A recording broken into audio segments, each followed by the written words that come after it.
Dear students, good morning. मैं doctor Rosy Shah. BA third year के second paper में हम विस्थापन के संबंध में अध्ययन कर चुके हैं। हम जान चुके हैं कि विस्थापन क्या है, उसका अर्थ क्या है, परिभाषा क्या है, विशेषताएं क्या है। आज मैं विस्थापन की दशा से संबंधित सबसे बड़ी समस्या विस्थापित लोगों का पुनरावास की है, उसके संबंध में आपको बताने जा रही हूँ। पुनरावास आज सभी कल्याणकारी राज्यों का ये प्रयत्न रहा है कि विभिन्न नीतियों तथा प्रयत्नों के द्वारा विस्थापितों को ऐसी सुविधाएं दी जाएं जिससे उन्हें आवास तथा आजीविका की सुविधाएं उपलब्ध हो सकें। तो सबसे पहले आप पुनरावास का अर्थ तथा प्रकृति को समझिए और उसके बाद मैं इसकी विशेषताएं और पुनरावास से संबंधित प्रमुख मुद्दे आपको समझाऊंगी। पुनरावास का अर्थ तथा प्रकृति। शाब्दिक रूप से पुनरावास का अर्थ है फिर से बसना। फिर से बसना, इसका तात्पर्य है कि जिस प्रक्रिया तथा प्रयत्नों के द्वारा विस्थापितों को पुनः नए सिरे से बसने की सुविधाएं दी जाती हैं, उसी को हम पुनरावास कहते हैं। पुनरावास का अर्थ ये भी है कि प्रभावित व्यक्तियों को वे सुविधाएं पुनः प्रदान की जाए जो उनकी भूमिका अधिग्रहण करने से पहले उनके पास थी।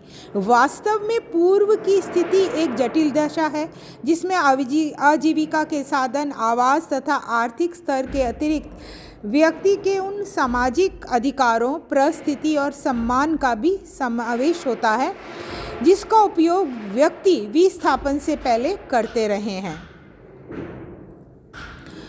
पुनरावास के अंतर्गत सरकार द्वारा विस्थापितों को कुछ आर्थिक साधन देकर उनके आवास तथा जीविकोपार्जन की आंशिक सुविधाएं दी जाती हैं या दी जा सकती हैं, लेकिन एक विशेष स्थानीय समुदाय के अंतर्गत उनके सामाजिक और सांस्कृतिक सम्मान को नहीं लौटाया जा सकता। इस दृष्टिकोण से पुनरावास को केवल एक आंशिक प्रयत्न ही कहा जा सकता है। इस संबंध में मैं आपको के.एन. शर्मा के विचार बताना चाहूँगी। के.एन. शर्मा पुनरावास को परिभाषित करते हुए लिखते हैं कि पुनरावास वह प्रक्रिया है जिसके द्वारा किसी विस्थापित समूह को फिर से बसने के लिए इस तरह से आंशिक प्रयत्न किए जाते हैं जिससे प्रभावित व्यक्ति न्यूनतम जीवन स्तर की सुविधाएं प्राप्त कर सके। इस तरह पुनरावास एक आंशिक तथा कामचलाऊ प्रक्रिया है जिसमें विस्थापितों को उनकी पूर्व दशा में नहीं लौटाया जा सकता। ये परिभाषा के.एन. शर्मा ने प्रस्तुत की है। के.एन. शर्मा की इस परिभाषा से के संदर्भ में पुनरावास की प्रकृति से संबंधित कुछ प्रमुख विशेषताएं सामने आती हैं जिन्हें मैं आपको बताने जा रही हूँ। किसी प्राकृतिक विपत्ति से उत्पन्न होने वाले अस्थायी विस्थापन के समाधान के रूप में पुनरावास की प्रक्रिया उन विस्थापितों के पुनरावास से भिन्न होती है जिनकी भूमि का स्थायी रूप से अधिग्रहण कर लिया गया है। किसी गैर सरकारी संगठन की आर्थिक गतिविधियों से उत्पन्न होने वाली विस्थापन की दशा में पुनरावास के लिए दी जाने वाली सुविधाएं सरकार द्वारा दी जाने वाली पुनरावास की सुविधाओं से बहुत कम होती हैं। यही कारण है कि विभिन्न विकास कार्यों में जैसे जैसे निजी क्षेत्र का प्रभाव बढ़ता जा रहा है, पुनरावास की समस्या पहले से अधिक गंभीर रूप लेने लगी है। पुनरावास के द्वारा प्रभावित व्यक्तियों को अपने पूर्व स्तर में लाना किसी भी तरह संभव नहीं होता। सरकार द्वारा अपनी घोषित नीतियों के द्वारा पुनरावास के जो लक्ष्य निर्धारित किए जाते हैं, सरकारी लाल फीताशाही के कारण उन्हें प्राप्त करना संभव नहीं हो पाता। पुनरावास की प्रक्रिया का संबंध एक बड़ी सीमा तक जनता के प्रति सरकार की कटिबद्धता, समाज कार्य तथा सुधार प्रयत्नों से है। लोकतांत्रिक संरचना में दलगत राजनीति के कारण व्यवहारिक रूप से पुनरावास के प्रति ऐसे दृष्टिकोण का बहुत अभाव देखने को मिलता है। अंतिम विशेषता जो है वह इस प्रकार है। विस्थापन से प्रभावित अधिकांश व्यक्तियों का प्रयत्न पुनरावास के रूप में तत्कालिक रूप से अधिक मुआवजा प्राप्त करना रहता है। ऐसे व्यक्तियों द्वारा कोई ऐसे संगठित प्रयत्न नहीं किए जाते जिससे वे स्थायी पुनरावास के लिए सरकार पर दबाव बना सकें या डाल सकें। गर्ल्स, अब मैं आपको पुनरावास से संबंधित जो मुद्दे हैं उन्हें बताना चाहूँगी। विस्थापन से प्रभावित प्रत्येक व्यक्ति के लिए पुनरावास संबंधी दशाएं एक तरह का तनाव से भरा अनुभव है। अपनी भूमि से वंचित होने के बाद उनके लिए किए जाने वाले पूर्ण अथवा आंशिक पुनरावास की प्रक्रिया जब तक चलती रहती है तब तक प्रभावित लोगों के परिवार ऐसी मनोदशा में रहते हैं जो घुटन भरी होती है, तनावपूर्ण होती है। कोई व्यक्ति ये नहीं चाहता कि उसे किस स्थान पर, वो जानता नहीं है व्यक्ति कि उसे किस स्थान पर आवास या आजीविका के साधन उपलब्ध कराए जाएंगे। एक लंबे समय तक अनिश्चितता की दशा बने रहने के कारण एक और व्यक्ति को मिलने वाले मुआवजे की अधिकांश राशि जो उनके दैनिक भरण पोषण की आवश्यकता को पूरा करने में ही खत्म हो जाती है, अथवा वे किसी ऐसे कार्य के द्वारा आजीविका उपार्जित करना शुरू कर देते हैं जो परिवार के सामान्य हित में नहीं होता है। मैं ये यहाँ बताना चाह रही हूँ कि जो प्रभावित व्यक्ति होते हैं जब तक कि उनका पुनरावास नहीं होता वे तनावपूर्ण जीवन व्यतीत करते हैं। दूसरा जो मैं प्रमुख मुद्दा बता रही हूँ वह है पुनरावास के लिए विस्थापित लोगों को यदि खेती के लिए किसी दूसरे स्थान पर भूमि दे दी जाती है तो अक्सर वे या तो कृषि के लिए अधिक अनुकूल नहीं होती अथवा एक दूसरे से दूर इतने छोटे छोटे टुकड़ों में होती है कि उस पर कृषि करके भरण पोषण करना मुश्किल होता है। तीसरा मुद्दा ये है कि सरकार द्वारा अधिग्रहित भूमि के लिए क्षतिपूर्ति की जो राशि दी जाती है आमतौर पर वह भूमि के बाज़ार मूल्य से कम होती है, यानी बाज़ार में उस भूमि का जो रेट होता है उससे कम होती है। इसके फलस्वरूप विस्थापित लोग कुछ सुविधाओं से वंचित रह जाते हैं, यानी उनको वास्तविक रूप से क्षतिपूर्ति प्राप्त नहीं हो पाती है।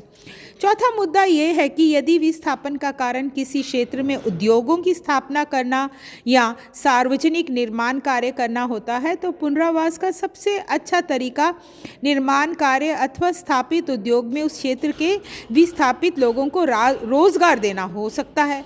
लेकिन इसके विपरीत ऐसी कोई व्यवस्था नहीं होती जिसके द्वारा नए उद्योगों के मालिकों पर विस्थापित लोगों को रोजगार देने का दबाव डाला जा सके।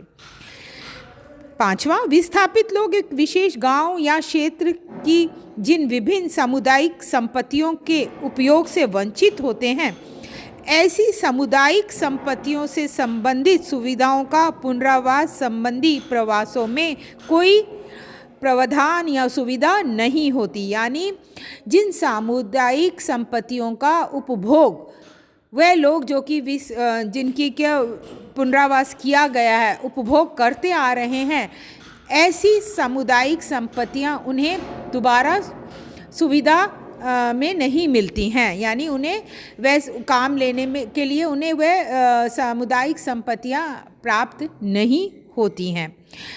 एक मुद्दा ये भी है कि जिन क्षेत्रों में विस्थापित लोगों को बसाया जाता है उसके सीमावर्ती क्षेत्रों में वह लोग अवैध रूप से प्राकृतिक संसाधनों का उपयोग करने लगते हैं और इसके फलस्वरूप या तो उनके और स्थानीय लोगों के बीच, जो स्थानीय लोग वहाँ रह रहे हैं उनके बीच विवाद उत्पन्न हो जाता है, या राजनीतिक दलों द्वारा विस्थापितों के प्रति अधिक सहानुभूति दिखाने के कारण उनके जीवन में अनुशासनहीनता बढ़ने लगती है।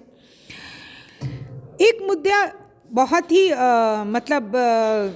ध्यान देने योग्य है कि विभिन्न राज्य सरकारों द्वारा भूमि का अधिग्रहण किसी सरकारी उपक्रम अथवा निर्माण कार्यों के नाम से करने के बाद अधिग्रहित भूमि का हस्तांतरण अवैध रूप से ऐसे व्यक्तियों को किया जाता है जो उसका उपयोग किसी लाभप्रद कार्य अथवा निजी क्षेत्रों के उद्योग की स्थापना के लिए करते हैं, और इस दशा में विस्थापितों को पुनरावास की वे सुविधाएं प्राप्त नहीं हो पाती जिनके की वह हकदार हैं, जो उन्हें मिलनी चाहिए।